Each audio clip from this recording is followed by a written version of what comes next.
Cancer is a disease characterized by uncontrolled growth of abnormal cells in the tissues of the body.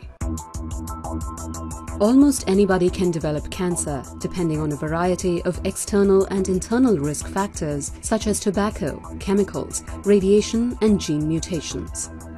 1 in 8 deaths worldwide is due to cancer, and it is estimated that more than 20,000 people die of cancer every day. Lung and breast cancer are the leading causes of cancer-related mortalities in men and women respectively, followed closely by liver, prostate and gastrointestinal cancers.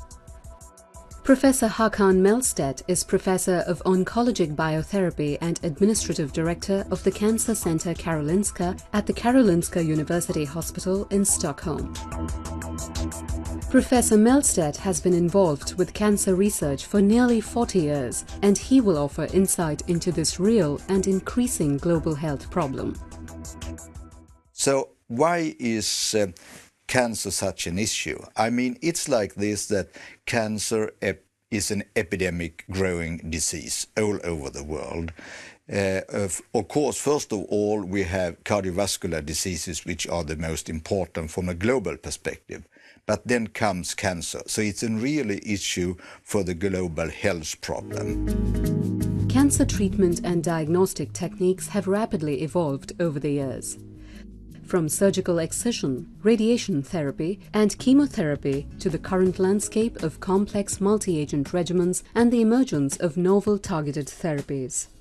While the outcomes for patients greatly vary depending on the type and severity of the cancer, on average, about 65% of patients in the developing countries are expected to live with cancer for more than 5 years.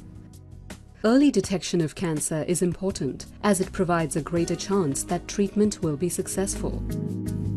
The immune system is an active defense mechanism that recognizes potentially foreign substances within the body and works to destroy them. Immunotherapy harnesses and boosts the body's natural immune system to help fight certain infections and diseases. Investigations are underway to determine whether the principles of immunotherapy can be used to treat cancer. Unlike preventative cancer vaccines, such as those targeting viruses that cause cervical or liver cancer, therapeutic cancer vaccines could potentially be used after the disease has already been established. Therapeutic cancer vaccines are currently being investigated following the completion of surgery or chemoradiotherapy in order to potentially destroy or prevent the spread of cancer. Professor Mellstedt has been involved with the development of cancer vaccines since the 1990s. At the Karolinska University Hospital, Professor Mellstedt has identified new cellular targets for cancer vaccines and further techniques to boost the immune response against the tumor. In order for the body to identify cancer cells, the immune system needs to find a tumor marker or antigen, which is usually expressed at the surface of the tumor cells. MUC1 is such a marker. It can be frequently found in many common tumor types, such as those of the breast or lung.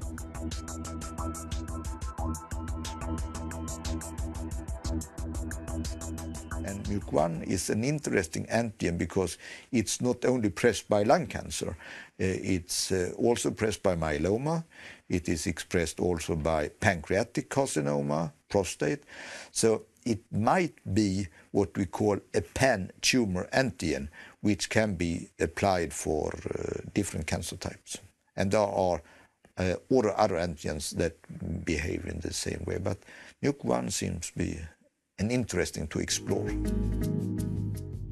Almost every medicine available today has been previously evaluated in a clinical trial. Clinical trials are therefore crucial for the development of novel therapies, and their completion depends primarily on the successful recruitment of patients and the commitment of participating investigators. In the last 40 years, the advances in cancer research and the development of cancer therapies has been tremendous. However, the treatments of advanced or metastatic cancers, as well as preventing their recurrence, still remain a challenge. Scientists now possess a much greater understanding of cancer biology, and a rapid progress is expected in the years to come.